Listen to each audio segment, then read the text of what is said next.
El nuevo Código Orgánico del Ambiente se constituye en una apuesta decisiva para unificar la legislación dispersa o inexistente en materia de protección ambiental. El debate, sin embargo, ha tenido un punto de discusión recurrente y tiene que ver con el trato a los animales, la diferencia de los domésticos con los de producción y las sanciones que se podrían incorporar. Este es precisamente el tema de nuestra siguiente entrevista. Verónica Guevara, agricultora, periodista, asambleísta de Alianza País por Guayas, integrante de la Comisión Legislativa de Biodiversidad. Asambleísta Guevara, qué gusto que nos acompañe, bienvenida. Muchas gracias, buenas noches, colegas. Bueno, planteamos en la presentación justamente esa diferencia que también se notó en el debate e incluso antes del debate en las dos comisiones generales que tuvimos, con la presencia pues de una representante de un colectivo de defensa de los animales y un representante del sector de los galleros, de los chagras. ¿Por qué hay esta diferencia que tiene que ver con el tema de la fauna urbana, la fauna de producción? ¿Cómo diferencio justamente el animal doméstico del animal de producción, que creo que también matizó mucho esta primera jornada del primer debate del Código del Ambiente? Efectivamente, o sea, una vez que tenemos claro que el Código Orgánico del Ambiente lo que impulsa es un equilibrio entre el ser humano y su entorno, teniéndolo claro esto, y también partiendo de un punto fundamental y que creo que todos lo tenemos muy claro, el bienestar animal. Pero estamos hablando del bienestar animal en su contexto real, de todos los animales. Yo había hecho algunas observaciones con respecto a la conformación de la fauna urbana justamente en el manejo responsable, en el capítulo que corresponde a esto, con las competencias de los gobiernos autónomos descentralizados.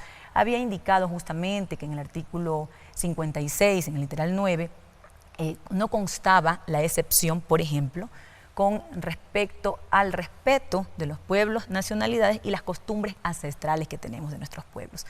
Partiendo de ese punto, nosotros hicimos esta observación indicando que los gobiernos autónomos descentralizados, de acuerdo a sus competencias constitucionales, puedan ellos controlar y regular la fauna urbana. Pero bajo el marco de una ley que es nacional. Lógicamente, bajo el marco de una ley que es nacional, porque no podemos legislar para el sector rural y para el sector urbano. Es decir, usted, evidentemente hay lógicas diferentes. Una lógica seguramente es la que usted tiene en el Cantón Bucay, provincia del Guayas, y otra en Quito, Distrito Metropolitano. Una en el Puyo y otra probablemente en Daule, se me ocurre. Son lógicas distintas. Justamente esto, ¿por qué? Porque tenemos que partir de que debemos legislar de acuerdo a la realidad del territorio, ¿sí?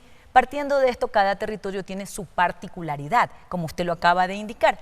Pero, ¿qué es lo que nosotros hemos propuesto? Primero, como le dije, que los gobiernos autónomos descentralizados sean quienes regulen, pero también que se considere el hecho de que, un ejemplo, tenemos aún dentro del perímetro urbano, pero en las partes periféricas, unidades de producción, ordeños, ¿sí? Lecherías, que no están todavía tecnificadas, se hace todavía a mano el ordeño. ¿Qué sucede, por ejemplo, cuando dentro de las prohibiciones tenemos el problema de que se prohíben las mutilaciones? Las mutilaciones no se pueden prohibir para que afecten el sector productivo.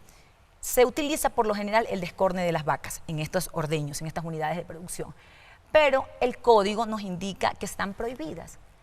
Yo estoy de acuerdo que esté prohibido para las mascotas, para los animales de compañía, para las mascotas de compañía, para los perros, por ejemplo, para los los perros, para los gatos, estoy de acuerdo, pero no puede ser posible que hagamos extensiva estas prohibiciones que afecten a la producción. Si hablamos de mutilaciones, ¿qué sucede? Si no se realiza, un ejemplo pequeño, el descorne de las vacas, puede herir o inclusive matar a la persona que la está ordeñando. Puede herir o matar a los mismos animales que se encuentran en este ordeño. Tenemos otro problema y que sí lo considero grave. Mutilar significa cortar, también significa esquilar. ¿Qué vamos a hacer cuando las personas que fabrican alfombras con lana de borrego, ¿sí?, que utilizan, muchos de nosotros utilizamos chompas de lana de borrego, no podamos, de acuerdo al código, esquilar las ovejas? Porque se van a encontrar con Porque se van a encontrar con este problema. ¿Y el código no establece estas diferencias que usted está alertando, asambleísta? No está establecida las diferencias. Por eso es que yo hacía cuestionamientos con el tema de la conformación de la fauna urbana. Allí constan los animales de trabajo u oficio. Pero si usted revisa el código, no existe allí una clasificación de cuáles son estos animales, ¿sí? No existe una clasificación de cuáles son estos animales. No existe, por ejemplo, obligaciones de los titulares con respecto a la responsabilidad del cuidado, del mantenimiento, de la alimentación de estos animales. Entonces, en base a esto, hemos pedido que sea revisado. En la intervención que hizo Sol Buendía hoy, realmente ratificó y apoyó una de las observaciones que yo había realizado. ¿Por qué? Porque estamos desconociendo, y creo que coincidimos algunos asambleístas, especialmente quienes tenemos mucho más cercanía con el sector rural, coincidimos en que el código no se ajusta a la realidad de nuestros territorios. Aparte de esto, si hablamos de este artículo que le decía, el 56, literal 9, hablamos que dice allí que queda prohibido el enfrentamiento, ¿sí?, en espectáculos públicos, animal-animal, hombre-animal. Pero allí tenemos que entender algo y tenemos que respetar lógicamente lo que son nuestras costumbres ancestrales. Yo decía hoy orgullosamente que vengo de una abuela montubia, de raíces montubias, y también de raíces de la sierra, de la parte del Chimborazo, de mi bisabuelo. Y decía que me sentía muy realmente orgullosa, pero cuestionaba el hecho de que esta prohibición nos afecta, por ejemplo, ¿a qué? Al rodeo montubio. ¿Por qué? Porque si nosotros vamos a decir que no es un enfrentamiento el hecho de que al momento que hacemos, por ejemplo, en los rodeos montubios, el caracoleo, sí, que ustedes lo habrán visto, y que no es solamente en mi Naranjito, o en Bucay, o en la parte de la provincia del Guayas, no, estas costumbres son en la costa, en la sierra, en el oriente. Entonces, si tenemos esta prohibición, afecta directamente a nuestras costumbres que están arraigadas y que van de generación en generación.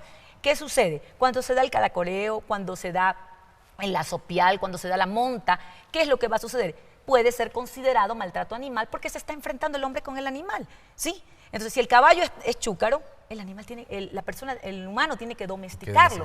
Entonces, vamos a tener allí una traba muy grande. ¿Y qué es lo que va a hacer esto? Lógicamente, enfrentarnos a la Asamblea Nacional, ¿sí?, y a sus representantes con nuestros pueblos y nacionalidades, algo que considero totalmente fuera de lugar e incorrecto. Entonces, he pedido en ese sentido que los gobiernos autónomos descentralizados en la regulación también ellos puedan, lógicamente, regular estas actividades, ¿sí?, ejercer todos los controles.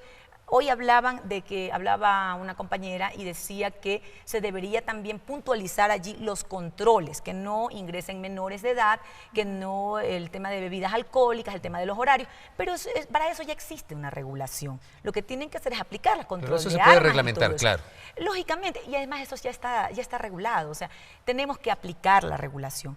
Entonces, nosotros consideramos, algunos asambleístas, vamos a hacer, entre ellos Fausto Cayambe, Rosa Elvira Muñoz y algunos otros compañeros, hemos decidido hacer una observación conjunta. Estamos hasta este momento 20 asambleístas con el mismo criterio, compartimos el mismo criterio, y eso también quería comentarle. AME comparte el mismo criterio, también con el tema de los centros para acogida de los animales, porque pasa también por un tema de presupuestos. Entonces sí debemos, para el segundo debate, tener no solamente socializaciones, no solamente ver desde nuestra óptica de pronto, sino conversar un poco más con la realidad que tenemos en cada territorio, tomando en cuenta sus particularidades. En el tema que decía hoy también Rosa Elvira, en el tema de actos litúrgicos, ella decía muy frontalmente y con mucho conocimiento qué van a hacer en su provincia cuando ellos utilizan el cuy para hacer las limpias.